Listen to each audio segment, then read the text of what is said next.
Think it's recording. Okay, here we are.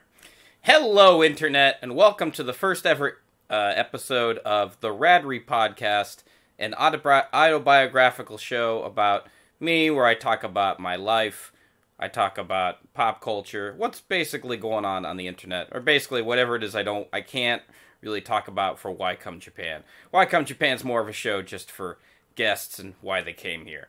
So, today, as the title suggests, we're going to talk about Marie Kondo, a pretty big figure on the internet right now.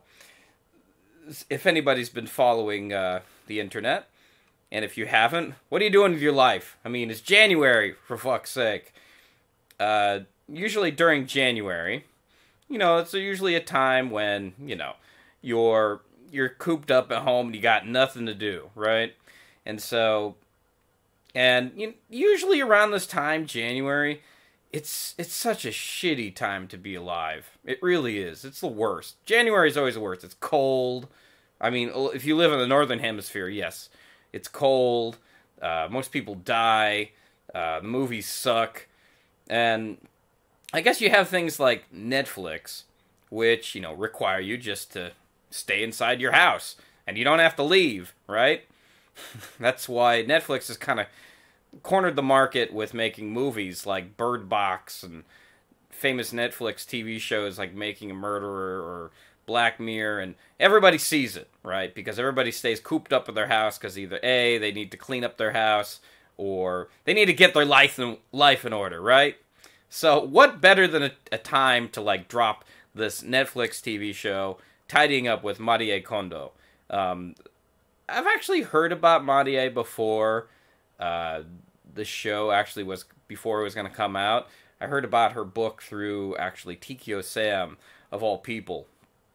He told me about how when he was, because right now he's going through the process of moving to another country, back to the United States, with a couple of his friends. And he was talking about, how do you tidy up? Because, alright, well, first let me say, Marie Kondo show, Tidying Up. I'm going to dissect it a bit here. I watched every episode except for the last one, except for the very last few minutes of the last one, because I was getting a little tired of the structure of the show. But that doesn't mean I'm not going to finish it. Marie Kondo's show, Tidying Up, is basically a show. I went into it kind of expecting to see another Hoarders kind of ripoff. Kind of like you see a bunch of these people where they have a bunch of this junk and they don't know how to get rid of it, and they have this problem. But unlike a TV show like Hoarders, I would say Tidying Up is more of a show about it's more of a show about individuality. It feels like they're more people, opposed to Hoarders, which kind of makes all the characters on the show kind of feel more like props to the show, like they're just there to fit a set structure. And because like how most reality TV goes. Most reality TV, it always goes for these emotions. They always try to get these emotions out of people. And the host, Marie Kondo, she's very, very, she's not very, I want to say she's not ill-tempered at all. She's very, very modest and very calm and collected. And she approaches at least on the show, she approaches everybody, all the Americans, very perfunctory, kind of very casual. And, she's not like Gordon Ramsay, screaming at all of the, her clients, right? You're like, you messed up! You did it! You can't go back! But I guess a lot of things what I've learned from reality TV shows is that a lot of reality TV shows, if you're familiar with the reality TV show Nathan For You is a pretty funny reality TV show that kind of dissects the genre itself, where you have they introduce these characters, and they kind of introduce this concept about how they kind of have to end each episode with a positive note, and sometimes the structure falls flat, and that's part of the comedy. Whereas, with this show, it tries very hard to capture the human emotion. There's one episode on Tidying Up which focuses directly on this woman whose husband passed away, and she hasn't had the motivation to really go through all of his things, and really to tidy up her home. And I mean, most of the houses on the show, they're, except for one episode, most of these houses, they're mostly all about, they're mostly all houses that have, like, they're semi-dirty, or they're a little bit dirty, they're a little messy. And I think this is kind of a show that's better for normal people, because not everybody has, a massive house, or, I mean, a house where they just have garbage upon garbage, So a lot of people can probably watch a show like Hoarders and say, man, I'm so glad I don't have that much garbage, and you kind of distance yourself from it. Where this show kind of takes more of, has, more personality to it, because, like I said, the episode with her dying husband, then there's, another episode with a gay couple, because what was particularly interesting is anybody who's seen Queer Eye for the Straight Guy would know that Queer Eye for the Straight Guy is a show about, gay men who want to, make living quarters or style or whatever better for you, right? And I guess in a way, this show is a really kind of a development of more of your self-improvement. How do you improve yourself? Whereas if you have something because, I mean, it's perfect for nowadays, January, as I said previous. So, a lot of it is, you kind of have this idea that Marie Kondo is this person. I guess what's particularly weird about it. Okay, let's talk about the bad things a little bit here. One thing about Asia, in particular, I mean, I guess the way the USA views Asia is, I guess the biggest thing we know, or at least Americans, because the show obviously takes place in America, so I can speak from this perspective, is the perception of Asians is that, oh, there's something very sophisticated and nice about it. For example, feng shui, that old Chinese, you even see books and major, Barnes and Noble that have dummies for feng shui, right? And so because you have stuff like that, there's obviously a market for it. Kind of a different way of thinking of how to organize your home. So I think it's kind of welcomed in America for this regard. But in that case, let's talk about the negatives. So one of the negatives about the show is the first episode in particular, which I think is a horrible way to start the show, or maybe I'm not sure how they put this together, but it's really hokey. I've lived in Japan for 10 years, and I've never seen somebody aisatsu a house. Aisatsu in Japanese, for anyone who doesn't know what that is kind of introducing yourself to people, kind of like shokai in a way. An aisatsu is kind of like a demonstration of meeting someone for the first time. So, I mean, correct me if I'm wrong on that. If I'm correct, I'm not correct on that translation. And I think that's a little odd for, I mean, some Americans you can see on the show that sometimes some people are very interested in doing it and others aren't. But that's one part of the show. So, what was particularly interesting about this whole fiasco was the internet reaction. Particularly, I guess I have to mention this picture right here. Yeah.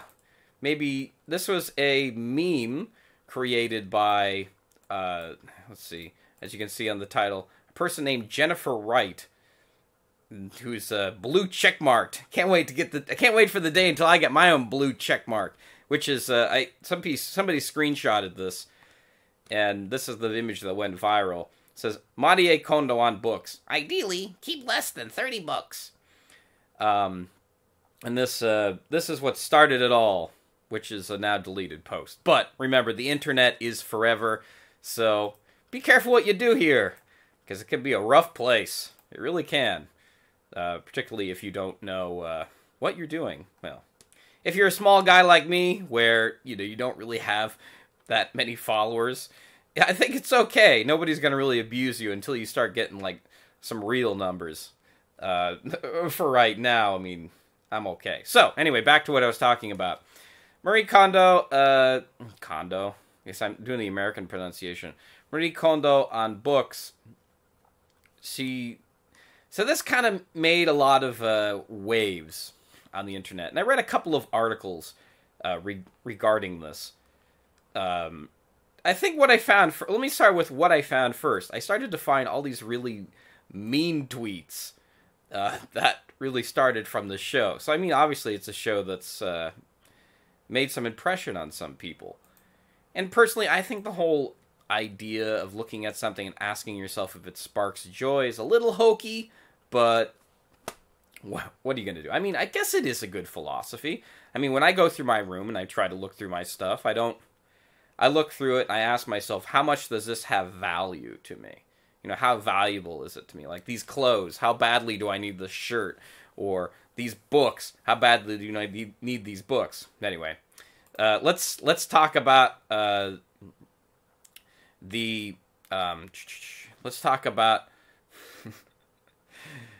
let's talk about these mean tweets, because that's what you came here for, to read the mean tweets. All right, so that's me. So where is it? I put them on here. Mean tweets. I found some mean tweets in this Mashable thing. So, Christ New Year says, okay, we're watching. Let me zoom up on that a bit. All right. Christ New Year says, okay, we're watching Marie Kondo tidying show. She's already crawled out of our TV and thrown away all my DVDs out the window. Ooh, boy, that's racist. Tell me that's not racist. Starvos Halkias says, Marie Kondo made me chop off my nuts off. Okay. That one's not even funny. I mean, I laughed, but okay. It's not that clever, is what I should say. Deirdre, start cleaning. I am the calmest minimalist earth goddess. 10 minutes later. Maria Kondo can suck my left titty. I love my numerous towers of dusty junk that have given me depression. Okay. Wow, that's hyperbole. Alex says, some dude we met yesterday told us his friend dumped her boyfriend after reading the Marie Kondo book because he didn't bring her joy. What a hero. Okay.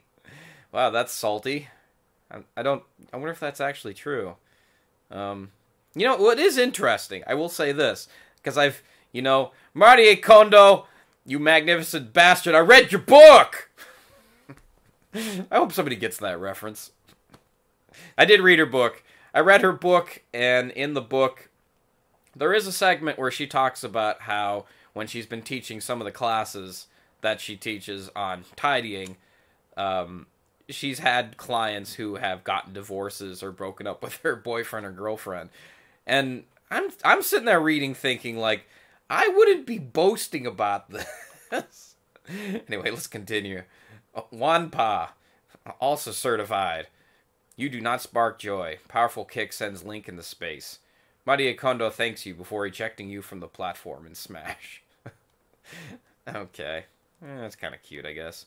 If you're into Smash Brothers for the Switch.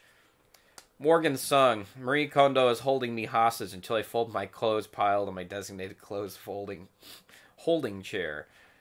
I guess that's funny. I don't know. Remember, I don't know if anyone remembers, there was a couple of years ago on Twitter when everybody was trying to make jokes, because everybody wanted to be a comedian. And some people, particularly James Gunn and I guess a few others, they got in a lot of trouble for those jokes. And this is what this one kind of reads like. Absolute roaster. I'm going to emulate Marie Kondo, except my lifestyle advice will be to eat your large rowdy children like the Greek titans of old. Okay.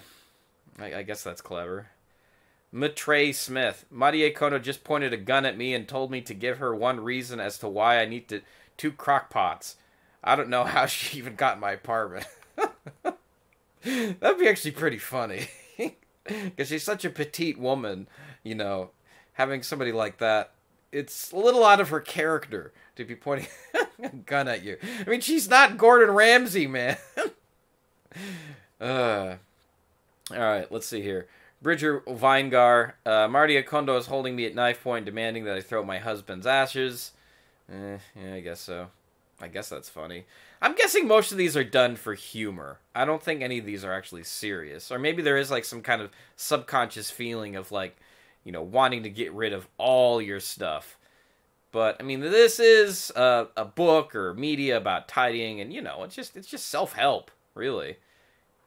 Kashana.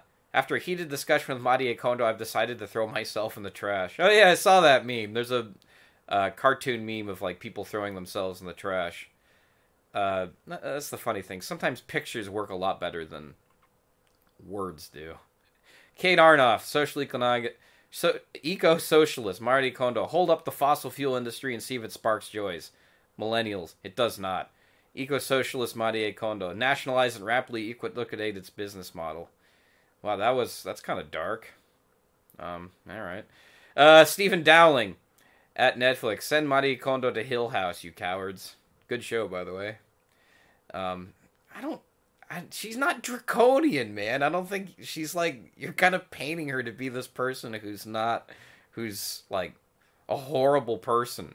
She's just basically, okay, let me put it this way. She's like a personal trainer, a person you go to at the gym. Sure, everybody hates your personal trainer, but first of all, you're paying for the personal trainer. This is your personal trainer. So you have no excuse to be bitching about it. So if you don't want self-help, you don't have to read it. David at the Movie Cult. I totally watch a horror movie starring Marie Kondo where she breaks into somebody's home and forces them to burn all their books and kill the family members that no longer spark joy. Oh, that's good. I don't know. It'd be good because it'd be very good juxtaposition. Because, like I said before, she's a very petite woman, and I can't see her doing any of those kind of things. So that's something else. All right, that's it. That's all the mean tweets I could find, right? And this has kind of produced some more. What is it? Oh, nope. Wrong buttons. There we go. All right, so what this kind of has done is kind of produced a lot more conversation here in the internet, about Marie Kondo and who she is as a person. So, and then I found this, where'd it go? Like surrounded by, okay, all right, so I'll share this one as well. Let's see, where is it? Okay, all right.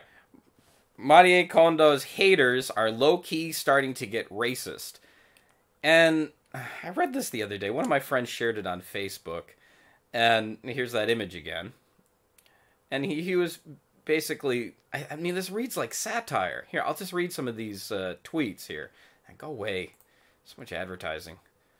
All right. Whoa. Okay. Ellen, hell no. Oh. I'm tired of white people deliberately misstating the sentiments of Asian women for funny memes and tweets. Twitter.com, Jen Ashley Wright. Tweet is unavailable, so I can't even read what she's complaining about. Maybe she's talking about this? Huh. Well, this is hard to read, because the tweet's gone. Remember, she called a woman of color a monster. A woman whose culture is completely different from her own, and who's just trying to advocate joy. She is called a monster, and now she says yelling at her are awful. Oh, those yelling at her are awful. Man, I can read. All right, I guess with this, I mean, some people, this is a common conversation people are having nowadays, that this kind of hyperbole, this jokes about Marie Kondo and her technique, the problem with making jokes about it and laughing about it is it kind of normalizes, I guess, racism? I don't know. Because it's such a wide spectrum. It's really hard for me to, like, pinpoint, like, what is racist and what isn't. I mean, sometimes I could even be saying racist things. I'm not even aware that I'm racist. But anyway, let's continue. Yeah, that's the tweet. So, yeah, here's the one that has come up come up recently. I've seen this like in my Facebook feeds and Twitter feeds and everything. So here's a picture, kind of a normal picture of Marie Kondo say, ideally keep fewer than 30 books. And then here's this guy with the no sign saying, no one needs that kind of negativity. Then Kip Orebanda says, Marie Kondo, ideally you should have more than 30 books. Ideally, shut up. All right, first of all, she never said ideally have 30 books. I have it here. I'm going to stop this just for a second. I have it right here. Let me pick it up. All right, so this is the image where she actually talks about the 30 books. I had to look for it because I do my research for this podcast. All right, so basically what it says here, if you can't read it, if it's too small, is it says down here, I got this from my Kindle. It says, books to keep, those that belong in the Hall of Fame. Now, I keep my collection of books, about 30 volumes at any one time. But in the past, I have found it very hard to discard books because I love them. The first time I sorted through my library using the yardstick of whether or not they gave me joy, I had about 100 volumes left in my bookcase. Although this is not excessive compared to the average, I felt that I could still reduce. One day, I decided to take a closer look at what I had. I started with books that I considered taboo to discard. In my case, first on the list was Alice in Wonderland, which I have read repeatedly since grade 1. Books like this fall into one's personal book Hall of Fame, are simple to identify. Next, I looked at the book that inspire pleasure, but didn't quite make it into the Hall of Fame. As the time of the content of this category naturally passes, but these books are the ones I definitely want to keep right now. Wait a minute. This says nothing about the 30 book rule. Oh, no. Okay, I just skipped it. I'm sorry. This book, The Magic of Tidying Up, which I've read, I'm almost done reading, it's written in this very kind of stream of consciousness way that I didn't even notice. Okay, it's in the first sentence. I keep my book collection of books to about 30 volumes at one time. So that's just her. She's talking about her experience. She's not saying you need to have 30 books. It's not a draconian measure to tell you if you need something or how or you should measure your book collection. So there. She never actually officially said that. The internet kind of seems to... Well, I guess there's the old adage or old saying, or maybe it's not a saying. I remember hearing this through a friend of mine who once said, where there's polarization, there's exaggeration. So when people are polarized, when people don't know what to really think about something, they often, draw conclusions or they make jokes about it, etc. Right? All right. So let's get back to the response to the response, the mean tweet response that are racist, quote unquote. All right. Let's go back to those. All right. Let's go back. Scott Snyder. Marie Kondo, but do you really need so many comic books? Do they all bring you close his door, locks.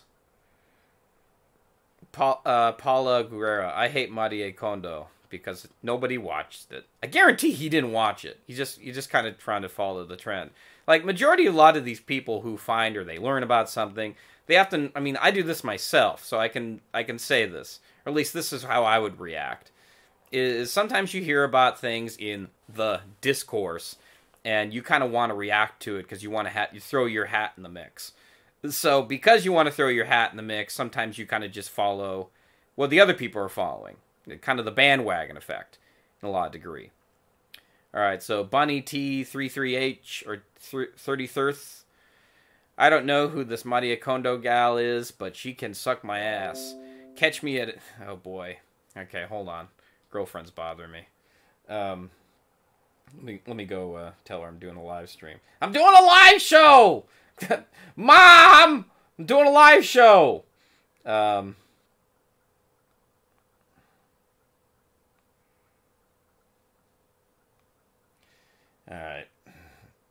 Nenkeen is pension. Alright. Let's see. Okay, I don't know who this Marie Kondo gal is, but she can suck my ass. Catch me at Goodwill buying up all the yuppies nice shit. Yeah, she's not saying you can't enjoy the thing that you want to enjoy, but nobody wants to read. Nobody cares. They only hear, like, they love numbers. People love numbers. That's why the 30 book rule thing is a thing. Why everybody knows what that is. As someone who got rid of all their books to move to Japan, Marie Kondo sucks. Don't listen to her, you fucking weirdos. Keep your books. Okay? That Marie Kondo show kind of sucks, to be honest. If you watch the first episode, yeah, like I said, it's very hokey. I mean, it's kind of like, they kind of focus on the sentimentality of who the characters are in the story and how they relate to their things. I mean, they feel like people, but I don't know. I guess in the same way, like, it's just sort of like when you do reality TV, you're going to have cringe moments. And you're going to have hokey moments that are important to them. But yeah, but if you can make it through the first episode, I'd say if you get to the episode where about the woman with the dying husband, that's a good episode.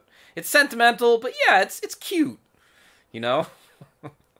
Alright, Maria, Mexico, Casual Mex. Maria Kondo can suck my dick. Okay. Wow. Maria Kondo can suck it. I'll keep all my books and never buy hers. Yeldar. Hey, that's my name. It's my name backwards. Yeldar B. Or Yeldarb. 3456. Chris. Jake Wirtz. Fuck that Marie Kondo shit. I rearranged and organized my bookshelves today and didn't even throw out a thing. Even picked up a couple of new ones from the neighborhood little free library. Okay. Wait, that's it? Okay. Oh, no, there's more. Okay. Django Fett, Gay Gene. The weird backlash against Marie Kondo is absolutely super racist, but it's also bizarre. Like, think with your brain for 1 second. Yeah, I think what it is, which actually kind of interesting, is... So, when Obama was president, it kind of made this huge ripple, or kind of, I want to say, Streisand effect. Everybody knows the Streisand effect, right? For context, I'll just tell people what the Streisand effect is. Unless somebody jumps to the comments and say, Stop! Stop! Stop! Then I'll stop telling you what the Streisand effect is. The Streisand effect is Barbra Streisand, the singer, and the actress. She had a bunch of nude photos of herself or somebody found nude photos of her, and they're going to post them. They posted them on the internet, I think. I don't know the full story. This is just me paraphrasing. And Barbra Streisand wanted those removed, so what she decided to do, she says, well, I'm going to sue the guy to remove them. So instead of trying to make those nudes, the nude photographs of her, go away, it just brought more attention to it. So I think what it is sometimes like when, you have like a situation like this where it has kind of the Streisand effect, where you don't want somebody to like say really bad things about something, they end up saying bad things anyway. And kind of like how, people like Donald Trump or Logan Paul or a lot of people don't like just become famous for reasons we don't really want. But anyway. So I like here it says absolutely super racist.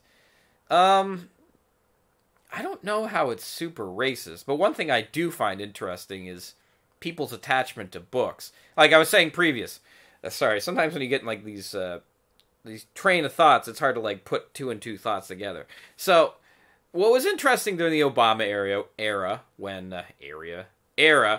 what was interesting during the Obama era, during his reign, was there was a lot of school shootings. I'm not saying there's not any school shootings now, but there was a lot of school shootings in the U.S., and the Obama era, they tried really hard to, like, ban guns, and the only things that people heard through the internet or through the media was that Obama's taking your guns! And, of course, these big-name companies like Smith & Wesson or Remington, the ones that make all these guns, they're freaking out, because, when the message of capitalism is that you need to sell more, and the more money you make, the happier you are, or, I don't know, what is the message of capitalism? But basically, Obama was the best gun salesman that didn't want to be a gun salesman. So, you had the TV show like the NRA, and they made, or NRA TV, where they just kind of just struck fear into you, trying to make you buy a gun that you don't really particularly need. Most salesmen do this, like where they try to sell you these things that you don't really need, but they make it seem cool, and make it seem important, and better than it really is. So that's why a lot of people they grew these attachments to the guns, and plus they're weapons. Weapons are cool. People like weapons. They kill people, and I want to be a killer because that's me, right? And like a good example is, I remember there was this kid in this Muji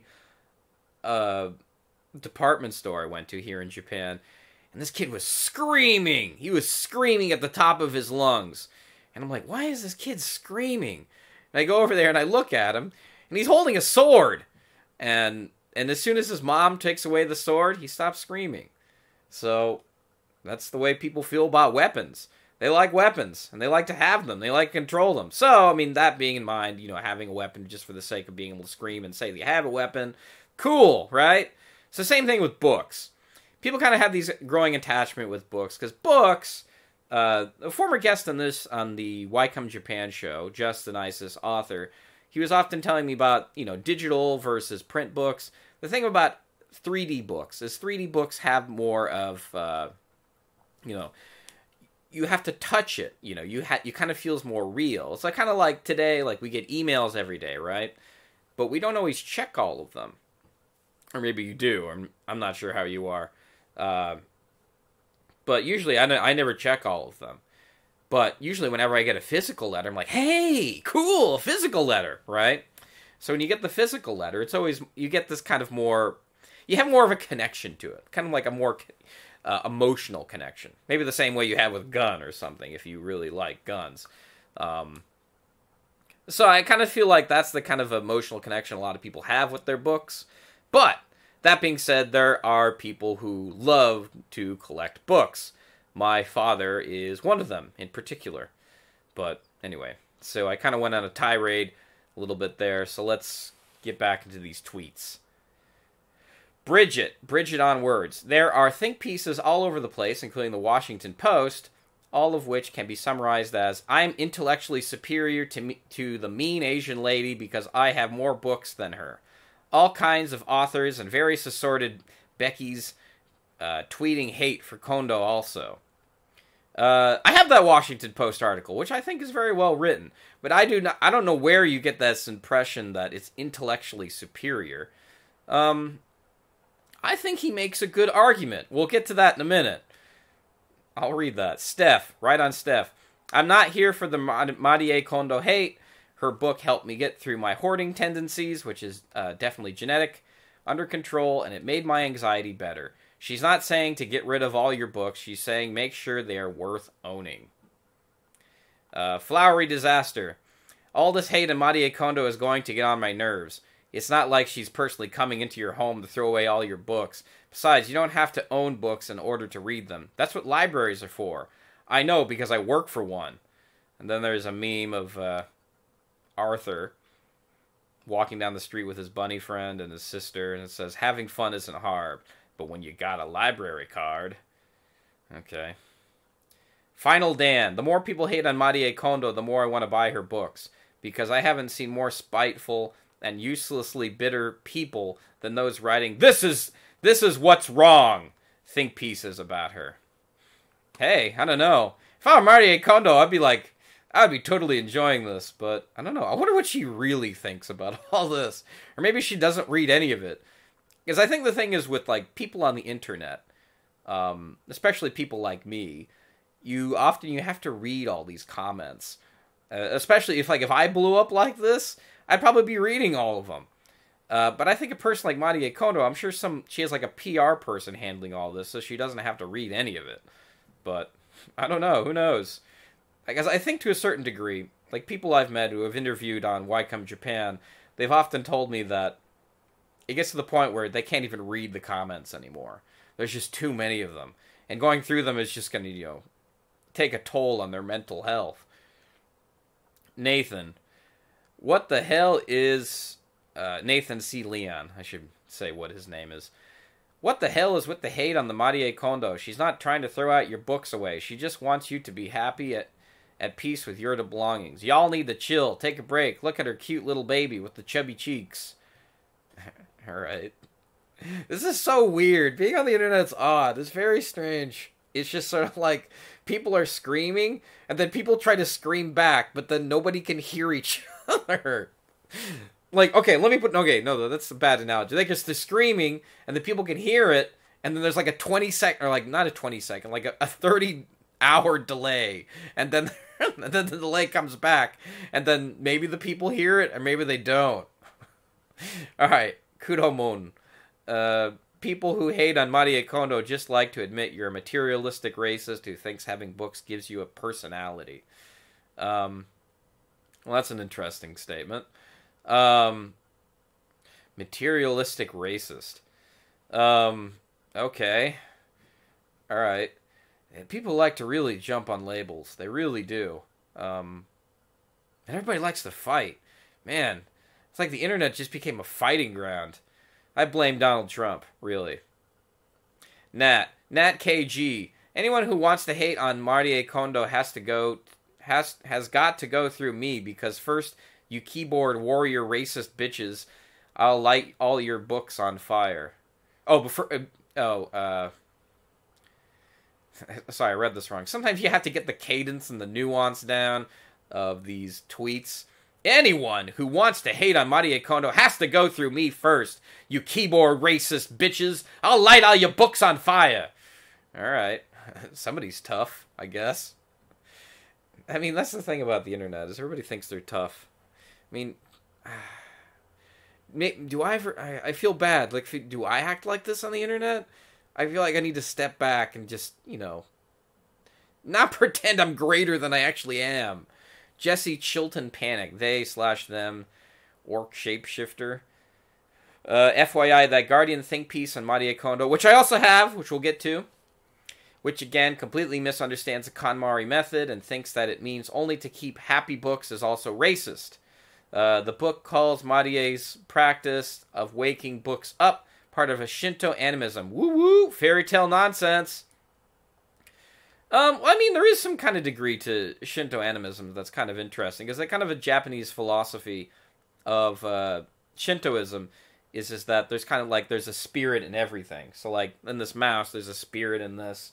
Kind of like how, a couple of years ago, like, you'd see a bunch of these, like, otaku types in Japan who would, a lot of them would, like, sit really close to a TV, because a lot of them kind of had this impression that everything is alive. Everything has a spirit, right? The water has a spirit. The wood has a spirit. That sort of thing. Whether it's alive or whether it's dead. I'm not an expert on it, Shintoism, but that's a basic understanding what I have. To basically sum it all up, in life in Japan is kind of like you're born Shintoist and you die Buddhist. But to a main degree, a lot of it's kind of have these fetish. Shintoist beliefs. I don't know if you could call it racist. I think that it's kind of oversimplifying it. Because, sure, you can to some degree call something racist because you don't know that it is racist. But it's important not to oversimplify things, I feel, anyway. Let's continue. Man, there's so many tweets here. I want to go through all of them. Rafa, AD. White people insulting Marie Kondo under the guise of caring a lot about their books is really the height of the lack of reading comprehension and privilege mixed up. Is it? Okay. It gets to the point where it's getting this kind of... I'm getting polarized myself, where, like, saying, what do people really understand? Anyway, let's continue. Oh, that's it. All right. Yeah, so that was interesting. So, let's close that display image. Yeah, well, that was definitely something. Alex FH in the chat says, I feel Americans have more crap in their houses. Her house. And Mary Christian. Okay. So, anyway, I talked about those two articles I was mentioning earlier about the Washington Post. A pretty good article about, let's see here. Don't Mess with Marie, Tidying Up with Author and Netflix Star Marie Kondo by Aaron Hicklin. Dude, it's so hard to have a show. Everybody's always bothering you. What are you doing? What are you doing? You can't. No, I know. I just know I should have a good day. Jeez. I gotta turn that off. I really gotta turn that off. Alright. Don't Mess with Marie, Tidying Up with Author and Netflix Star Marie Kondo. This is kind of a long article, but there's one segment I kind of wanted to read. I think it's very well written, and it's really well put together. But the excerpt I got out of it was actually sent to me by my dad in an email. And I'll read that here to you, but I don't want to share you what his email is because I don't want you messaging him. Kondo had conceded that for creative people, clutter can be a good thing, but cautioned that it was not an endorsement for excess. But I avoid tackling my books. We all have too much stuff, that is clear, but we are cluttered in other ways, too submerged in our social media, bombarded by advertising, overloaded with email. My books, like an anecdote to that. My books, I gotta get the cadence right. My books feel like an anecdote to that. They might represent more stuff, but they're tactile, poetic, ghosts from the past. Aren't material things also a mooring amid the tenaciousness of so much else? Do we all want to live in homes that feel like hotel rooms? There is clutter we want to shed from our lives, but there is also clutter we want to embrace. In time, like my grandmother, I want to come find those books, that pretty blue milk jug, and that century-old trench spade, a burden. But that time is not now. One thing I've kind of gathered from the show is that the show kind of shows you that you really kind of have to work on yourself. This isn't something where, like Hoarders, where you call up a big company, like 1-800-JUNK, as in the show, and they just come in, they just get rid of all your stuff. That doesn't really solve the problem, because sometimes you have to realize that your things, they have kind of a personality to it. I mean, or at least that's what that's what I gather what Marie Kondo's position is in terms of like her and her things and how you own things. Another thing that's kind of interesting I might point out, this probably has nothing to do with what we're talking about, but Marie Kondo is a middle child. She's not the oldest, and she's not the youngest. And usually it's always the middle children that always become famous. I'm not sure why that is. Maybe that's a psychology experiment for another day. Now, there is one last article before we wrap up this podcast as a podcast. Sometimes it's kind of funny listening to other people's podcasts sometimes. I want to write down how many times they say the word podcast. Maybe I'm kind of falling into that trap as well. I'm not sure. Let's see. Let's go through. All right, that last.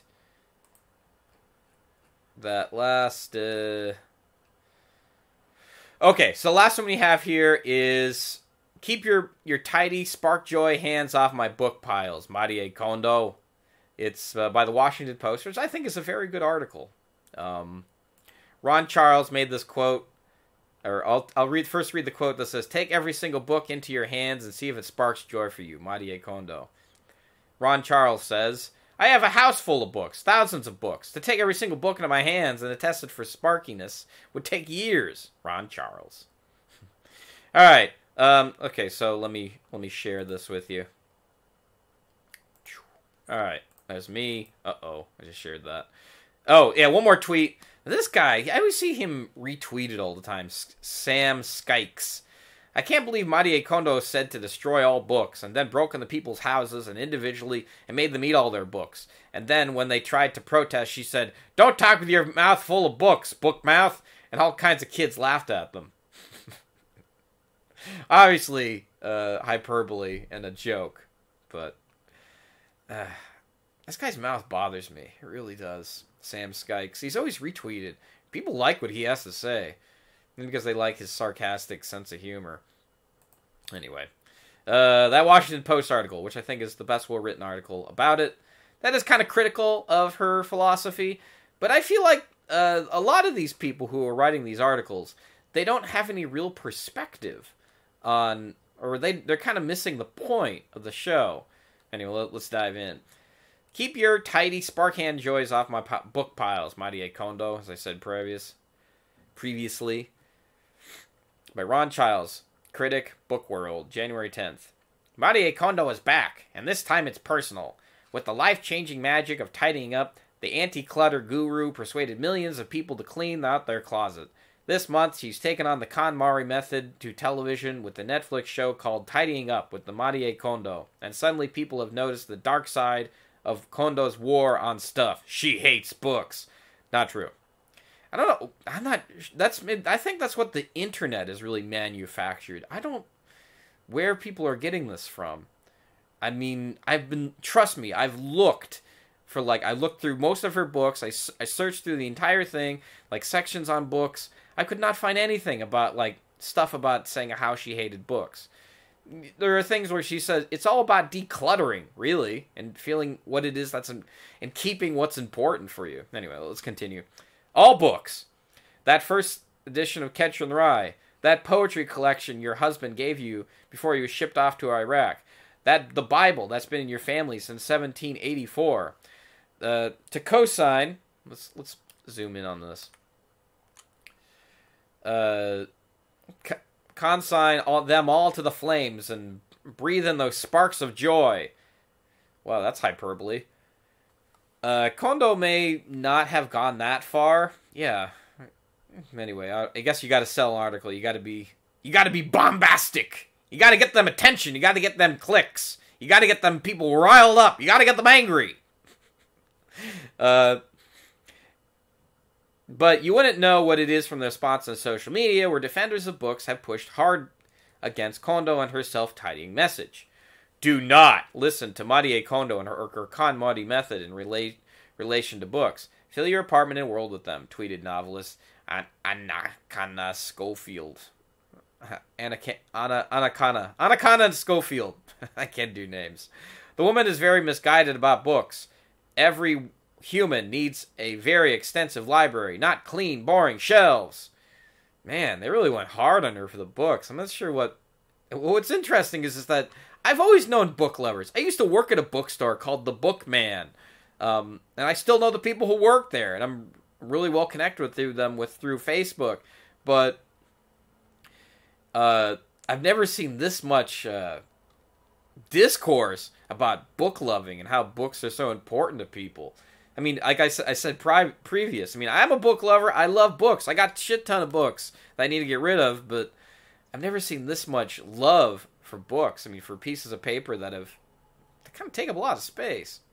Sometimes, anyway. And then, inevitably, she came the tweets making fun of the anti-Kondo tweets, such as this one from fantasy writer Sam Sykes. Oh, I just read that one. What Kondo actually said is perhaps less outrageous. In episode 5, From Students to Improvements, she told a young, moderately cluttered couple, take every single book into your hands and see if it sparks joy for you. This is Kondo's fundamental advice, which she applies to everything from mismatched socks to old Tupperware. But it's advice that seems particularly problematic when applied to literature. The first challenge is volume. I have a single cabinet full of chipped mugs, and I have a house full of books, thousands of books. To take every single book into my hands and to test it for sparkiness would take years. And during that time, so many more books would pour in. How do you say the Sorcerer's Apprentice in Japanese? In the life-changing magic of tidying up, Kondo advises deciding the fate of each book by only touch. Make sure you don't start reading it, she says. Reading clouds your judgment. I guess it does? I don't know about that. I remember, I don't have it offhand, but I remember reading some parts of the life-changing magic of tidying, and I remember thinking, man, that's never going to happen to me. I can't follow this philosophy. Probably I'll edit that in later for the later podcast once this goes up on iTunes and I re-edit this. But reading that sentence clarified my judgment of her. Admittingly, things were not always so bad in my house. As Hemingway said of bankruptcy, it always happened in two ways, gradually, then suddenly. I think that's in The Sun Also Rises. Give me a minute. I have a copy around here somewhere. About 20 years ago, I stopped teaching. I gave away almost all my academic books, hundreds of critical editions, collections of essays, and literary biographies. It felt like severing a limb, but at the same time I needed some kind of dramatic gesture to convince myself that I was ready to start a different life. As a book critic, I began with a clean or cleaner slate. Like real-life adults, my wife and I bought 2 cherry bookcases and put them in the living room filled with great expectations. I was judicious about what books I let into the house. When we ran out of room, we bought cheaper bookcases from IKEA and Target and placed them into other rooms. And a certain natural order felt firm. Reviewed books, favorite books, children's books, religious books, books saved for gifts, books saved for gag gifts, books neither of us wanted, and could not imagine anybody ever wanting, ended up in a box near the front door. And when it was full, a charity group was summoned to haul it away. But a few years we were hit with 2 simultaneous disasters. I was appointed a judge for a Pulitzer Prize of fiction, and our basement flooded, and all the carefully organized books in my office had been immediately moved upstairs in no particular order. And then the Pulitzer submissions began arriving, by the hundreds. Some days my wife and I could barely drag the boxes off the front stoop into the house. Books started piling up, in the kitchen, under the table, on the table, all horizontal surfaces. Stalagmites of books rose from the living room floor. Streams of books converged into rivers that emptied into oceans of literature. It's not ideal, but my wife and I wouldn't have done it any other way. We're not after sparks of joy. We want to swim in wonder. Books are a reflection of your thoughts and values, Kondo says. And she's right, but she's also so wrong when she goes on to her television audience. By tidying books, it will show you what kind of information is important to you at that moment. That's the problem with Kondo's method. It presumes a self-consciousness that no real lover of literature actually feels. We don't keep books because we know what kind of information is important to us at this moment. We keep them because we don't know.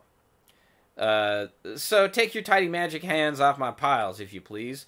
That great jumble of fond memories, intellectual challenges, and future delights doesn't spark joy, and it warms the whole house.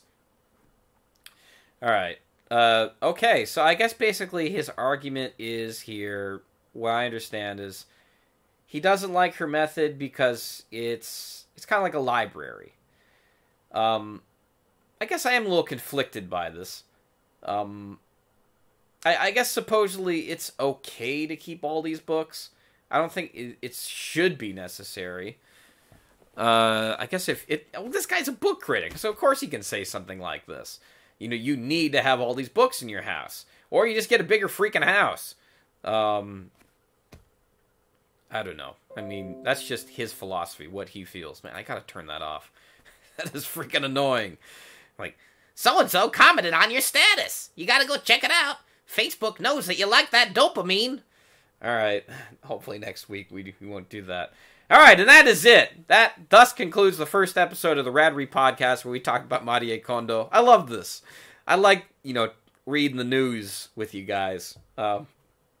So hopefully next week on the Radrey Podcast we will have a guest. We're going to have a former guest on Why Come Japan. I'm not sure when the episode is going to be going up because I need to work with her schedule, but Nomi is going to be on the show talking about the branding of the show and the look of the show and how podcasts should look and what the future of 2019 and the Radrey Podcast looks like. So those of you who are in the chat, those who stuck around, I want to thank everybody for watching, everyone for checking out the cool stuff that morning time. And of course, guys, I will see you next time. Bye! I really need music to fade me out. If you have any advice, let me know in the comments below. Peace!